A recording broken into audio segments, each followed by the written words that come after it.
வானத்து பறவைகளை நோக்குங்கள், அவை விதைப்பதும் இல்லை, அறுப்பதும் இல்லை, களஞ்சியத்தில் சேர்த்து வைப்பதும் இல்லை. உங்கள் விண்ணக தந்தை அவற்றுக்கும் உணவு அளிக்கிறார். அவற்றை விட நீங்கள் மேலானவர்கள் அல்லவா? தூய மத்தேயு எழுதிய பரிசுத்த நற்செய்தி அதிகாரம் 6 26வது இறைத்திரு வசனம்.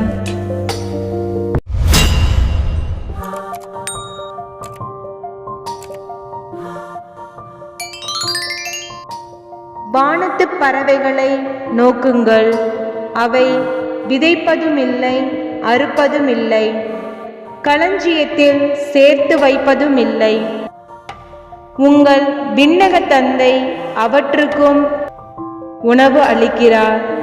அவற்றை விட நீங்கள் மேலானவர்கள் அல்லவா? தூய மத்தேயு எழுதிய பரிசுத்த நற்செய்தி அதிகாரம் 6 26வது இறைத்திரு வசனம்.